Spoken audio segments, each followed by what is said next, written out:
Hey guys, it's Zors. We're going to be continuing on to the second part of my audio mixing and editing tutorial. We'll start out by just doing a simple reverse in Sony Vegas. So we'll listen to what we have on this transition that we're going to try to improve on at least.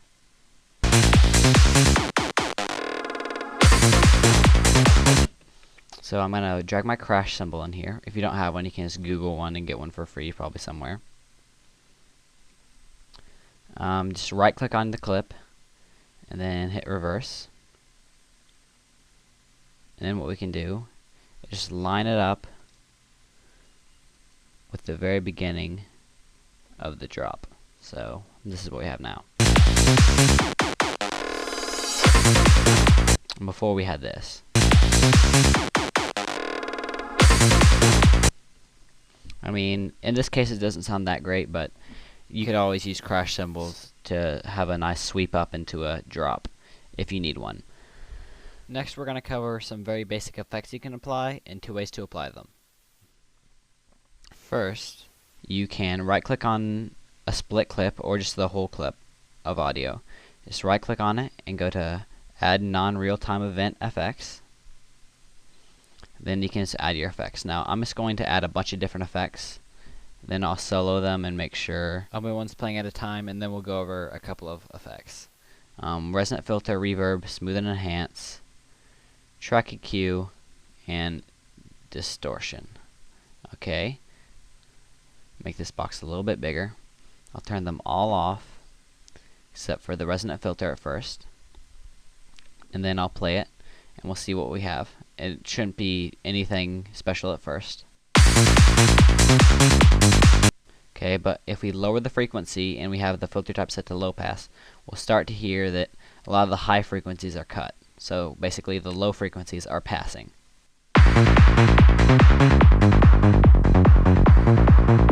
And then the resonance makes it sound kind of watery, but it also does make it quite loud.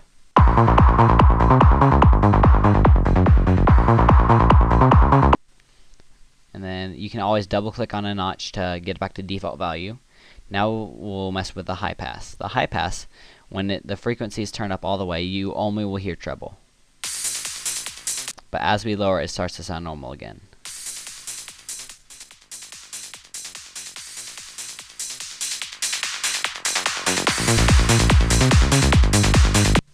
And then the resonance does the same thing.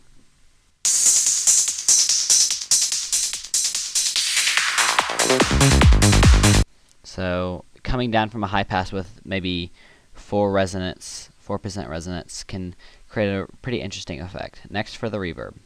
Basically what reverb does is it simulates a sound being played in an enclosed space and reverberating throughout the walls. We can just select a low preset and see what it sounds like.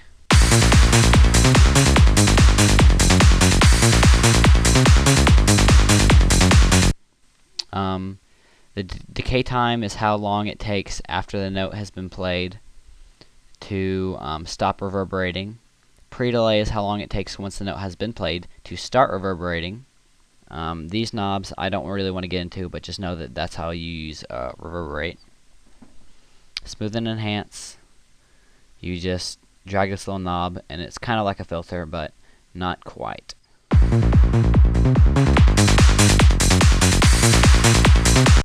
This little preset deal that they have going there. Track EQ is actually really interesting, especially if you have a low quality mix. You can make it sound a little bit better, but always remember that downloading high quality audio files is the best way to go, rather than downloading low quality audio then EQing them. Say for instance we didn't think there was enough high frequency, we just drag this high frequency up and add a little bit of bass at the very end and then cut out a little bit of mids. Normally a rule of thumb with EQs are you want to cut as much as you boost, and don't boost too much so you don't change the overall volume of your entire mix. So we have this. And you can hear the little hats better with this, so if I turn up really loud, this will be loud probably, you can really hear the hats. And that was pretty much ear shattering. So if I want the bass really loud, I can boost this little, the first one on the low end of the spectrum.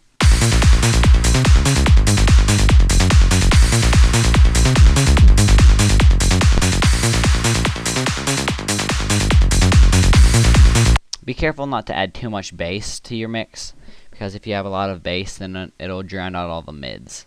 Okay, next is distortion. You can just use presets here and see how moving these curves can make it sound distorted.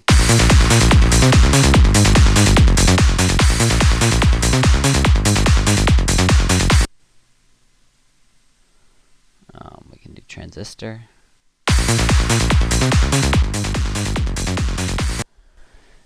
That's about it for the effects I want to cover right now. So if I actually want to apply one of the effects, I just go back in. I go to reverb.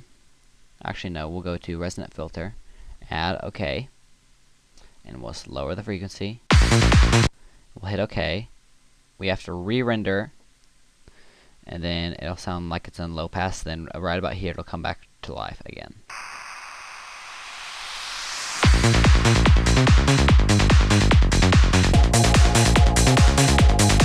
Okay, so I'll Control Z to undo that. Now, there's one more way we can apply our effects. We can actually click on the track, the little track effects button, and then we already have a noise gate and a compressor, which are probably not worth explaining right now because they're almost like an art themselves. So we have the track EQ, and we can just, it'll supply everything to the whole track. So now there should be a little bit more kick.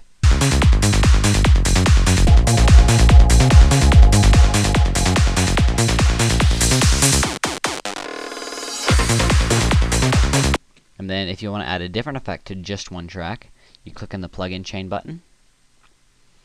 Then we go to, I guess, let's say distortion, add command, okay. Then we can just make a little curve, then play.